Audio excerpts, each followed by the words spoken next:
ኧረ የዛሬው ቀን ደስ ሲል ማን ነው እንደ ዛሬ በጉጉት ሲጠብቅ የነበረው? በጉጉት ሲጠብቅ የነበረው የነ ልዑል ቤተሰብ የነ ነበልባል ቤተሰብ እንኳን ደስ አላችሁ። አበበ እውነቴን ነው የምላችሁ። ሌሎቹ ተይዞ አምልጦ እንደገና ደግሞ ተደግሞ ስለተያዘ በጣም ነው ደስ ያለኝ። እንደዛ አጭበርብሮ እንደዛ አታሏቸው ማለት ነው። አሁንም ደግሞ እኮ ማታለሉን እንደ ጀብድ ነው የሚያወራው። ሰራውላችሁ ይላል። እውነት እግዚአብሔርን ብቻ። ለማንኛውም በጣም ደስ ብሎኛል። ይሄን ቀን ሁሌ ነበር የምጠብቀው፣ ሁሌ ማለት ነው። መቼ ነው ይሄ አበበ የሚባል የሚያዘው እያልኩ ነበር። እና እግዚአብሔር ይመስገን እንኳንስ ተያዝክ።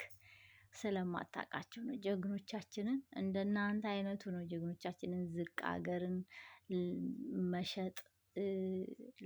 በቃ ምን ብዬ ልንገራችሁ። አሁን ራሱ ሲያወራ እኮ በቃ ለሀገሩ ያለው ጥላቻና ለጀግኖቻችን ያለው ክብር በጣም ነው የሚያሳዝነው። እና ይሄ እኔ እንጃ አላቅም።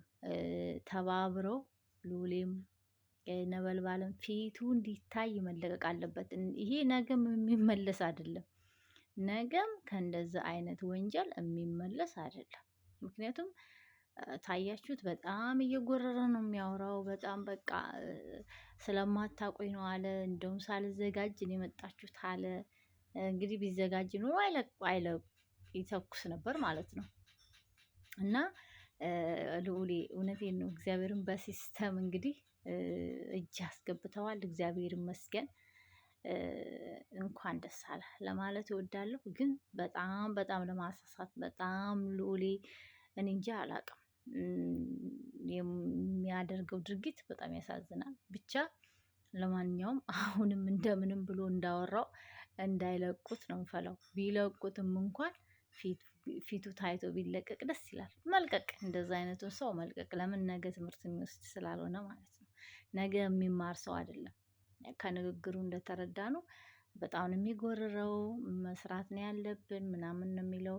አሁንም ከእንደዚህ ነገር ሊቆጠብ ስለማይችል ፊቱ መለቀቅ አለበት ሳይሸፈን እላለሁ። የኔ ሀሳብ ነው። እንግዲህ ውድ ቤተሰቦች ይቅርታ፣ በጣም ደስም ስላለኝ በጣም ደግሞ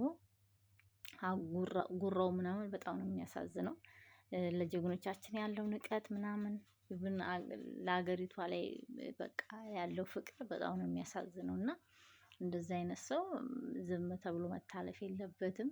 የኛ ጀግኖች ደግሞ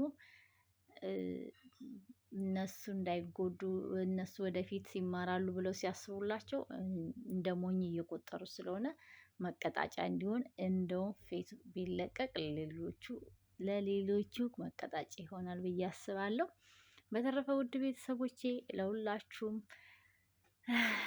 እንኳን ደስ አላችሁ እላለሁ። በድጋሚ ጀግኖቻችንን ያቆይልን፣ ምንም አይንካብን። እግዚአብሔር አምላክ በስደት ያላችሁ እህቶቼ ሁላችሁም ፈጣሪ አምላክ ይጠብቃችሁ እላለሁ።